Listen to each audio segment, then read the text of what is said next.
Hello नमस्कार, welcome back to Gargi news India. मैं आस्था शर्मा। तो आइए आज की कुछ इंपॉर्टेंट खबरों के बारे में जानते हैं।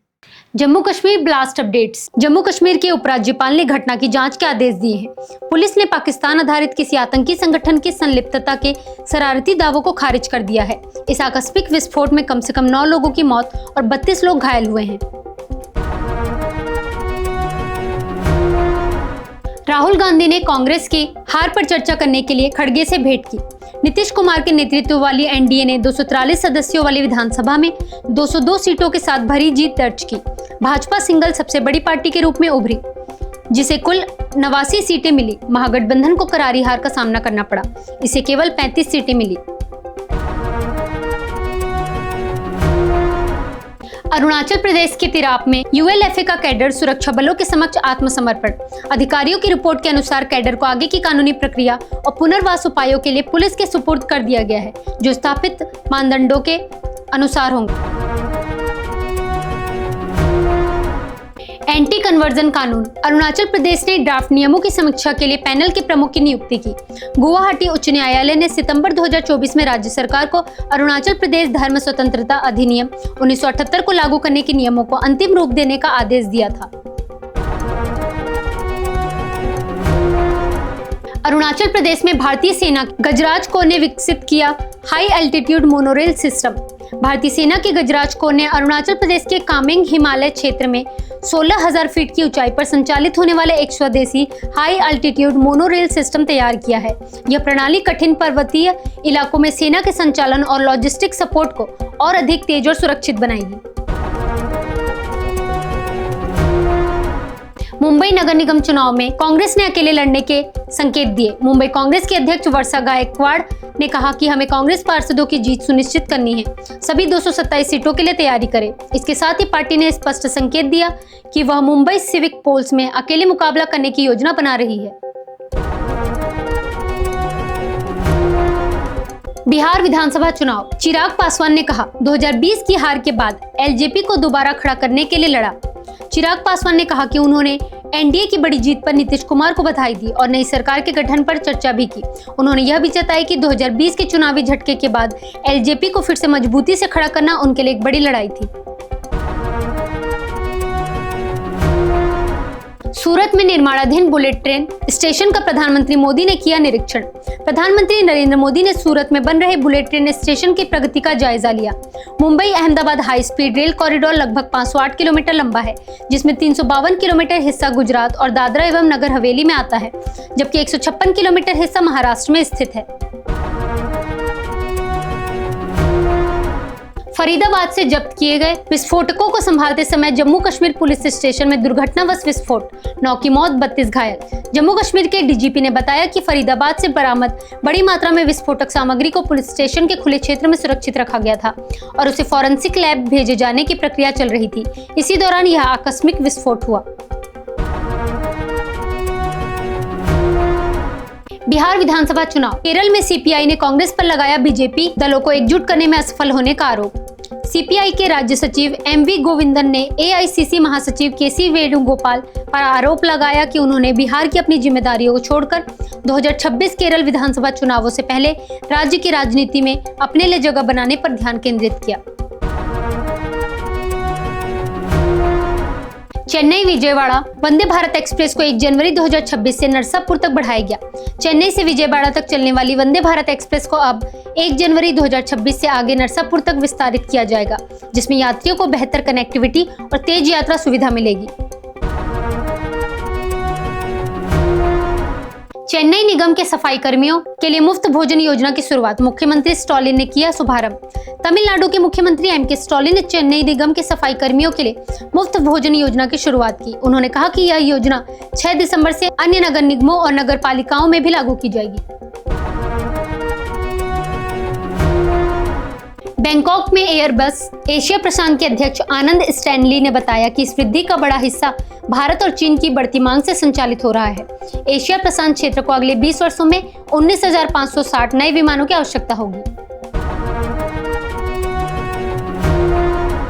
मणिपुर पुलिस ने लोगों से अपील की ऐसा सोशल मीडिया कंटेंट न फैलाएं जो भय पैदा कर सकता है। पुलिस ने कहा राज्य भर में विशेषकर सीमा क्षेत्रों में तैनात सुरक्षा बल पूरी तरह सतर्क है और शांति बनाए रखने तथा जनता की सुरक्षा सुनिश्चित करने के लिए सभी आवश्यक कदम उठा रहे हैं।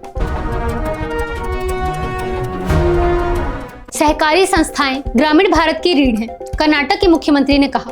मुख्यमंत्री ने कहा कि एशिया का पहला सहकारी बैंक कर्नाटक में स्थापित हुआ था, जो सहकारी क्षेत्र में राज्य की लंबे समय से चली आ रही नेतृत्व भूमिका को दर्शाता है। इंडिगो और अकासा 25 दिसंबर से नवी मुंबई एयरपोर्ट से उड़ानें शुरू करेंगे। इंडिगो ने बताया कि वह 25 दिसंबर से नवी मुंबई के इस अत्याधुनिक एयरपोर्ट को देश के 10 प्रमुख शहरों दिल्ली, बेंगलुरु, हैदराबाद, अहमदाबाद, लखनऊ, नॉर्थ गोवा, जयपुर, नागपुर, कोच्चि और मैंगलोर से जोड़ना शुरू करेगी। अकासा एयर भी इसी दिन से अपनी उड़ान सेवाएं प्रारंभ करेगी। गैंगस्टर्स पर कार्रवाई करने में नाकाम रहने पर पंजाब सरकार ने एसएसपी को निलंबित किया। पंजाब के मुख्यमंत्री भगवंत मान ने कहा कि गैंगस्टर के खिलाफ कार्रवाई में किसी भी तरह की ढिलाई बर्दाश्त नहीं की जाएगी। इसी के तहत सरकार ने एसएसपी को कार्रवाई न करने के आरोप में निलंबित कर दिया है। हैदराबाद पुलिस प्रमुख के मित्र से 20,000 की ठगी, कमिश्नर ने उनके नाम से बने फर्जी फेसबुक प्रोफाइल्स को लेकर जारी की चेतावनी। हैदराबाद पुलिस कमिश्नर के नाम से बनाए गए नकली फेसबुक अकाउंट के जरिए उनके एक मित्र से 20,000 रुपए ठगे गए। इसके बाद कमिश्नर ने लोगों को सचेत करते हुए कहा कि ऐसे फर्जी प्रोफाइल से सतर्क रहें और किसी भी संदिग्ध मैसेज या मांग पर विश्वास न करें। कोझिकोड में आयोजित हुआ अनोखा एम्बिएंट म्यूजिक कार्यक्रम listening state volume 1। Listening state volume 1 में वैश्विक कलाकारों की भागीदारी रही, जहां श्रोताओं को एक अलग तरह का ध्वनिक अनुभव और डूबने जैसा साउंडस्केप प्रदान किया गया। भारत ने संयुक्त राष्ट्र सुरक्षा परिषद के सहायक अंगों के कामकाज में अधिक पारदर्शिता की मांग की है। भारत के स्थायी प्रतिनिधि राजदूत पर्वतनेनी हरीश ने कहा कि इन सहायक संस्थाओं की कार्यप्रणाली को और खुला, स्पष्ट और जवाबदेह बनाया जाना चाहिए, ताकि वैश्विक निर्णय प्रक्रिया अधिक न्यायसंगत और विश्वसनीय बन सके।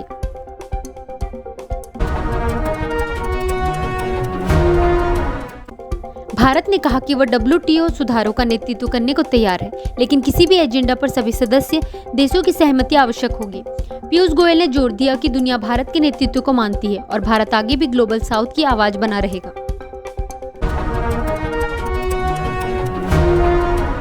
गुजरात ATS ने पंजाब में वांछित ग्रेनेड और हथियार तस्करी मामले में आरोपी को पकड़ा। ATS के अनुसार गुरप्रीत सिंह उर्फ गोपी बिल्ला को पंचमहाल जिले के हालोल कस्बे से पंजाब पुलिस की विशिष्ट सूचना के आधार पर गिरफ्तार किया गया।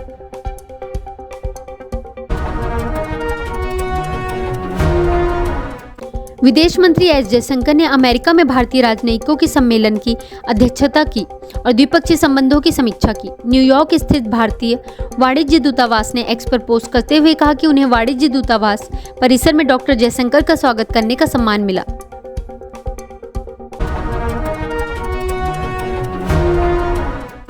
दिल्ली कार ब्लास्ट मामले में आरोपित डॉक्टरों के लाइसेंस रद्द कर दिए गए।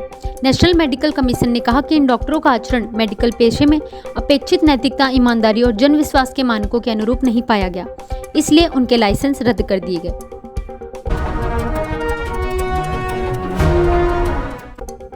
सुप्रीम कोर्ट ने दिव्यांग कर्मचारियों को अस्पताल में मिलने वाले पेशेंट केयर अलाउंस बंद करने के खिलाफ दायर याचिका पर सुनवाई करने का निर्णय लिया है। याचिका में कहा गया है कि अस्पतालों में काम करने वाले PWDs पहले से ही संवेदनशील वर्ग हैं, इसलिए यह भत्ता बंद करना अनुचित है।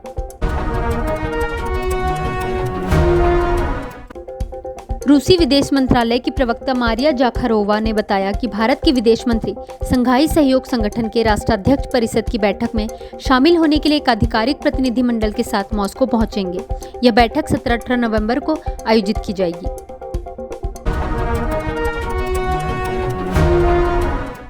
कांग्रेस ने बिहार में खराब प्रदर्शन के लिए SIR और वोट चोरी को जिम्मेदार ठहराते हुए कहा कि चुनाव शुरुआत से ही निष्पक्ष नहीं था। राहुल गांधी और अन्य नेताओं ने सवाल उठाया कि MCC के दौरान बिहार सरकार को नकद हस्तांतरण की अनुमति क्यों दी गई।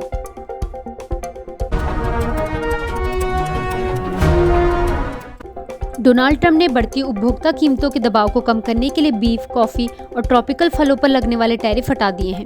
यह कदम ऐसे समय आया है जब हालिया चुनावों में मतदाताओं ने आर्थिक चिंताओं को प्रमुख मुद्दा बताया, जिससे डेमोक्रेट्स को बड़ी जीत मिली।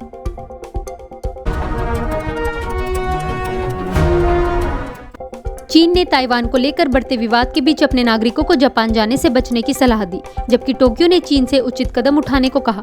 जापान की पीएम साने ताकाइची ने संसद में कहा कि ताइवान पर सशस्त्र हमला होने पर जापान संयुक्त आत्मरक्षा के तहत सैनिक भेज सकता है।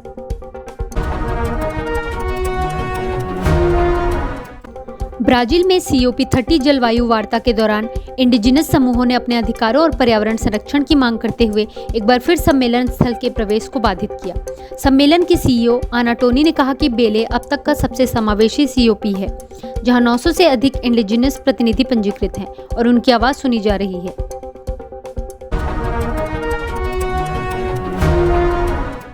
दक्षिण पूर्व एशियाई पड़ोसी देशों के बीच सटीक सीमा कहाँ है, इस पर विवाद की वजह से जुलाई के अंत में 5 दिन की सशस्त्र झड़प हुई, जिसमें दर्जनों सैनिक और नागरिक मारे गए।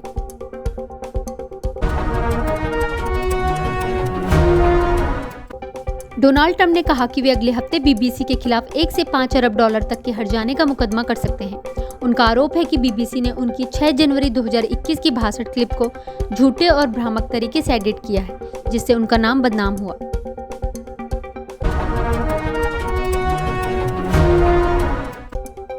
अमेरिका UN सुरक्षा परिषद में गाजा पर अपना प्रस्ताव पारित कराने के लिए दबाव बढ़ा रहा है, जिसमें एक अंतर्राष्ट्रीय स्टेबलाइजेशन फोर्स की तैनाती बात की गई है। वहीं रूस ने इसका विरोध कर अपना प्रस्ताव पेश किया है, जिसमें ट्रांजिशनल बोर्ड की बजाय फिलिस्तीनी राज्य निर्माण और न्याय व्यवस्था पर ज्यादा जोर है।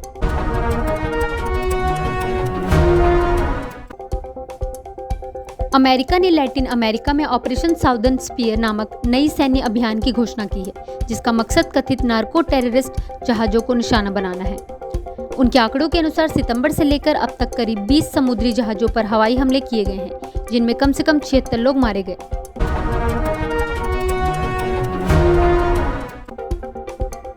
बिहार विधानसभा चुनाव के बाद राजद को हार का सामना करना पड़ा, जिसके बाद लालू की बेटी रोहिणी आचार्य ने कहा कि वह राजनीति छोड़ रही हैं और अपने परिवार से दूर हो रही हैं। उन्होंने लिखा, मैं राजनीति छोड़ रही हूं और अपने परिवार को नकार रही हूं। यह वही था जो संजय यादव और रमीज ने मुझसे करने को कहा था और मैं सारी जिम्मेदारी ले रही हूं।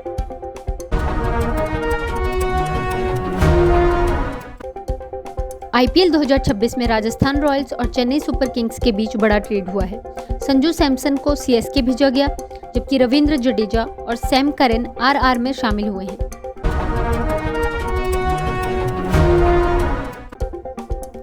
हरमनप्रीत कौर ने कहा कि वर्ल्ड कप जीत की वह विजेता कैच नार्डिन डी क्लर्क की आखिरी गेंद अब तक उन्होंने कम से कम 1000 बार देखी है।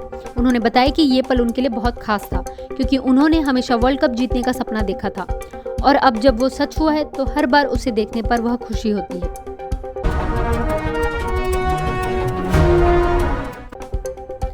महिला क्रिकेट वर्ल्ड कप में शफाली वर्मा ने कहा कि सेमीफाइनल में उन्होंने अच्छा प्रदर्शन नहीं किया और उसके बाद से फाइनल तक उन्होंने कैसे कैसे रातें बिताई केवल वे खुद जानती हैं। सेमीफाइनल में शफाली ने सिर्फ 10 रन बनाए थे, लेकिन फाइनल में उन्होंने 78 गेंदों पर 87 रन की मैच विजयकारी पारी खेली और बाद में 2 विकेट भी हासिल की।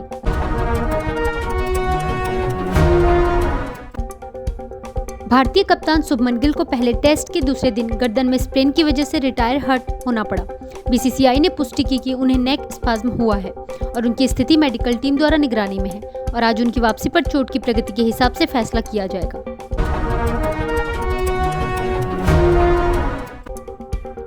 रिलायंस इंडस्ट्रीज की HR प्रमुख ईरा बिंद्रा को 2025 में दुनिया के शीर्ष CHRO की सूची में शामिल किया गया है। यह सम्मान N2 ग्रोथ द्वारा दी गई लीडर्स 40 टॉप CHRO अवार्ड का है और रिलायंस ही भारतीय कंपनी है जिसे इस सूची में जगह मिली।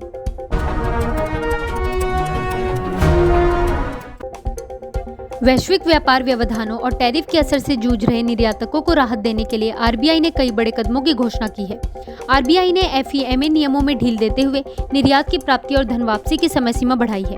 साथ ही एडवांस पेमेंट और निर्यात क्रेडिट की अवधि में भी राहत देकर निर्यातकों पर पड़ने वाले प्रभाव को कम करने की कोशिश की है।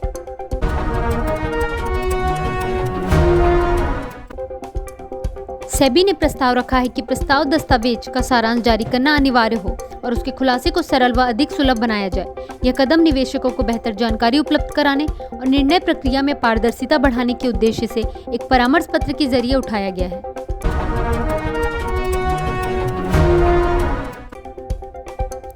इंडियन होटल्स कंपनी ने कहा कि उसने स्पर्श इंफ्राटेक प्राइवेट लिमिटेड में 51% हिस्सेदारी अधिग्रहित करने के लिए अंतिम समझौते पर हस्ताक्षर किए हैं। यह कंपनी पुणे के पास मुल्शी में स्थित प्रसिद्ध लग्जरी वेलनेस सेंटर आत्मनंतन की मालिक है। सौदे की कीमत 240 करोड़ है।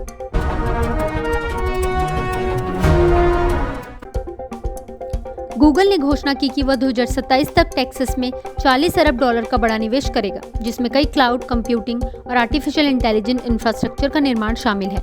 यह कदम अमेरिका के टेक्सास राज्य में किए जा रहे तकनीकी निवेशों की श्रृंखला में नवीनतम है।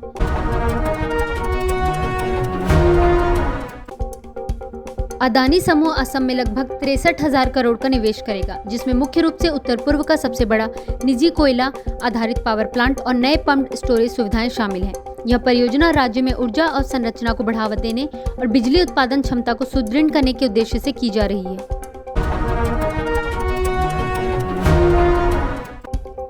भारतीय रिजर्व बैंक के उप गवर्नर शिशिर चंद्र मुर्मू ने कहा कि सोने की कीमतों में तेज वृद्धि और सेंट्रल बैंक डिजिटल करेंसी का केंद्रीय बैंक के बैलेंस शीट पर संभावित प्रभाव केंद्रीय बैंक लेखांकन और खुलासे के क्षेत्र में आने वाले दिनों में प्रमुख बनेंगे। ये क्षेत्र भविष्य में केंद्रीय बैंकों की वित्तीय रिपोर्टिंग और पारदर्शिता में महत्वपूर्ण भूमिका निभाएंगे।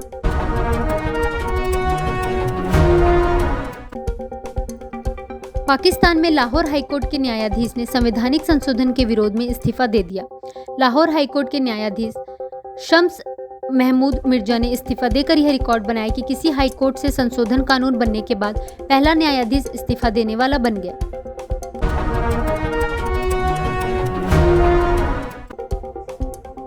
केरल के वैज्ञानिक, विचारक, लेखक और पर्यावरणविद प्रोफेसर वी.के. दामोदरन का आज निधन हो गया। वे 85 वर्ष के थे और केरल विज्ञान साहित्य परिषद के संस्थापक सदस्य भी थे।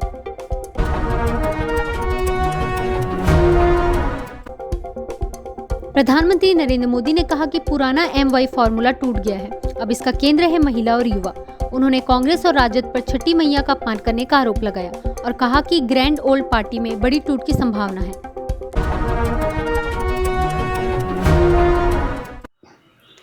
तो ये थी आज की बड़ी खबरें। बने रहिए गार्गी न्यूज इंडिया के साथ और हमारी वीडियोस आपको कैसी लगी कमेंट्स में जरूर बताइए। मैं आस्था शर्मा आपसे फिर मिलती हूँ। धन्यवाद।